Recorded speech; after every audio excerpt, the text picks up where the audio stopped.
Hey, what's up? It's Jim, and today I'm going to talk about Seoul Station. Now, this is the animated prequel to Train to Busan. Train to Busan was this director's live-action feature debut. The director Yeon Sang-ho, who had directed various other animated films, particularly The King of Pigs and The Fake. I haven't seen those, but I know they're more adult-oriented. But I thought it was kind of an interesting idea. One, that he made an animated prequel to his own film, and they're both directed by the same person. I don't think I've ever heard of a franchise having two films be both live action and animated, both directed by the same exact person. And the fact that they were actually released like within a month of each other. Like Train to Busan came out in July of 2016 in South Korea, and then Seoul Station came out a month later in August, which is like crazy. And I think theoretically this is a good idea, because you have in Seoul Station basically the prequel, what happened before Train to Busan, and what was kind of the beginning of that zombie outbreak and everything like that, and also something else that was going on in that same world that isn't connected, sort of like what they did in the Purge movies, or at least from the first one to the second one, having that whole idea that you don't have to have, all the characters connected. I didn't notice a connection really. Maybe there is one and I missed it. Maybe there's like a character who becomes a zombie in this one who you see in Train to Busan. I didn't notice anything like that, but it's plausible. I think that would make this even more impressive. A lot of this is kind of a cool idea and a good idea and an interesting idea, but I don't think this really holds up next to Train to Busan, which is interesting because you think this director, who's more known for animation, their live action film turns out to be the better film. And I think a lot of that has to do with the fact that Train to Busan is very well structured and well thought out and very planned and precise in what it's doing. It knows its structure, it goes towards it, and they're all on a train, and it feels like a classic like Hollywood disaster movie in a lot of ways. And also I think it has a certain perspective that it all works towards. It doesn't really break from that ever, but Seoul Station doesn't really do that as much. It's cut up between this girl and then her boyfriend and her father, who are trying to find her. And certainly having a one night in a city trying to run from a zombie outbreak type scenario could be a cool movie, but I think if they just stuck with the girl or the dad and the boyfriend, I think that would have worked a lot better. Like in Train to Busan, they're all on the train, it all kind of leads together to a certain regard, but a lot of this film is like separate entities and separate storylines, and it just doesn't feel like it works as well. Now, I'm not trying to compare this to Train to Busan and be unfair with it. I think that's sort of natural, since you probably are going to see this, after you've seen Train to Busan. Train to Busan was released first. I believe Train to Busan was released first in America as well, so it's kind of natural to see Seoul Station second, even though it chronologically takes place first. I think that's one of the biggest things with it. The animation was weird. It felt kind of clunky. Certainly it's like hand-drawn, but it has like some CG kind of stuff, and the way sometimes people would move felt like really unnatural, felt like sort of ragdoll-y. I didn't really like that for the most part. I mean, I thought it was cool. There's not really a lot of animated horror stuff. I kind of wanted to review and see more of those films, just because there's like really not that much. It's like, I think Treehouse of Horror has done more animated horror stuff than like most of like animation. There's just like not a ton of it, and it's cool that he went and made like animated zombie outbreak film and made it a prequel. I mean, I think like I'm really all for the idea of this movie, but the animation just felt a little weird in terms of movement. In terms of character design, I was really fine with it. I liked how he did the zombies a lot, actually. I liked how he did certain sequences. They really know how to have some really fun, thrilling sequences that end up being funny. They had one in particular where you think someone's a zombie but they're not, which I thought really worked. It was a little predictable, but I thought it still worked. They have some great action sequences where they have some cool fake outs that I thought was really inspired. There's a lot of great energy to this thing. It really shows he's a good visual storyteller, but the animation does feel a little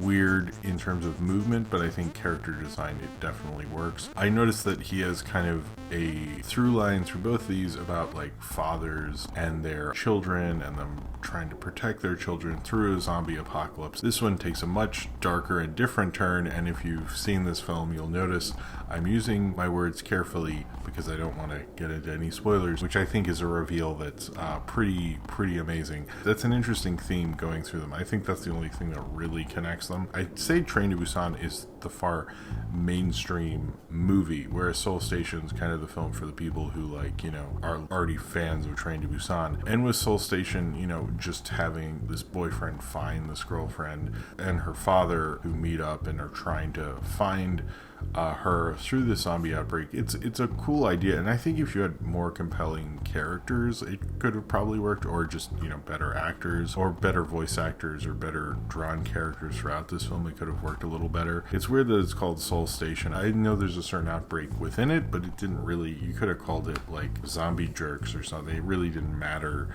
why it was called Seoul Station, but I guess if it didn't matter, it could just as easily be called Seoul Station, so that sort of works for it. It does kind of like end where Train to Busan starts, not in any connective way. It's just that, you know, it's the next morning and then that's when Train to Busan starts and so forth. I thought that was kind of interesting. It's a cool idea. I mean, you could actually watch them back to back, and there's all these ideas within it of like kind of the world's gone to hell and, you know, that nationalism and things like that are kind of hinted at, but it doesn't really like use. There seems to be a lot of stuff brought up, but it seems to be like not like interesting stuff in the background like some films would do. It's more just like people bring it up and you're like, I mean, that is an issue and doesn't really do much with it. It doesn't ever bother me when they're like, oh, but people were so stupid in that movie and they did so many stupid things. If I was in that situation, I've kind of come to the understanding that people mostly do stupid stuff, so it's sort of natural when you see them do dumb things in a movie, but it kind of like pushed it maybe a little too far in some regard. I did like that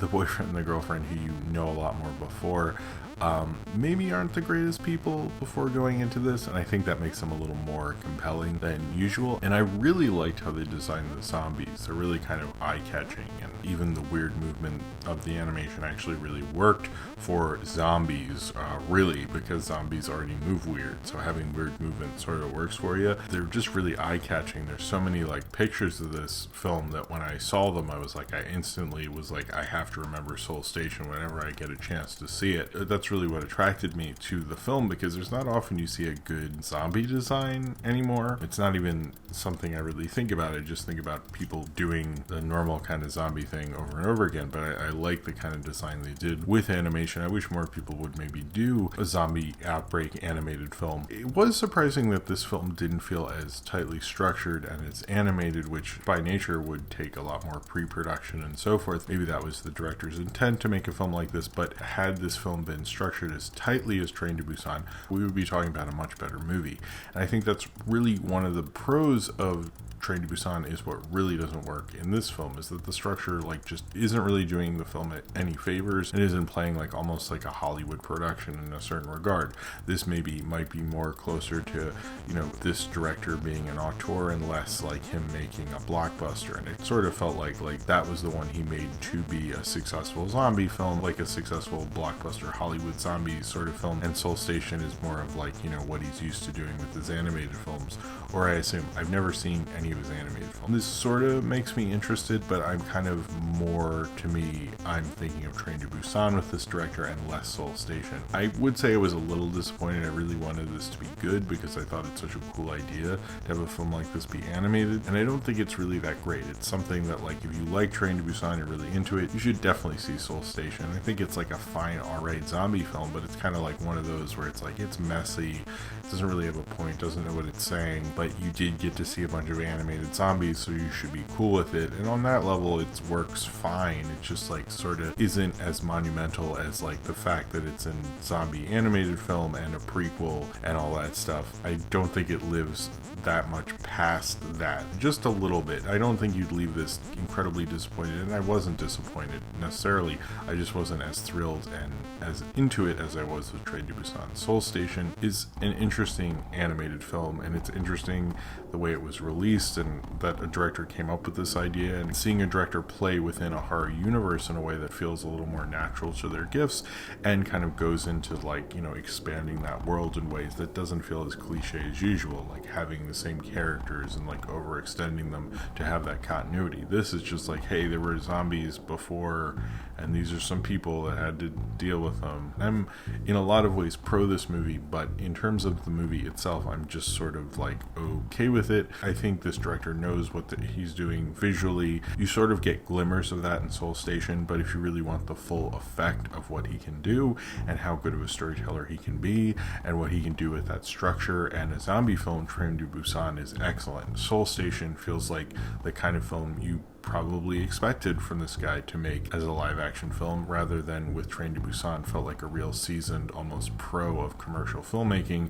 This felt like somebody who didn't exactly know what he was doing other than making a cool like night of zombie movie, and didn't really think what they were doing with it, and just kind of hinted at social commentary because I guess it's zombies, so you have to, or something, you know, whereas Train to Busan did that again a lot better. So unfortunately, I guess these films will always be in comparison, and Seoul Station will always be the lesser film, but its uniqueness of being an animated film and an animated zombie prequel kind of pushes it a little ahead of that, but really not that much. So if you have seen Seoul Station and you would like to talk about it, then comment below in the comments and subscribe if you would like to.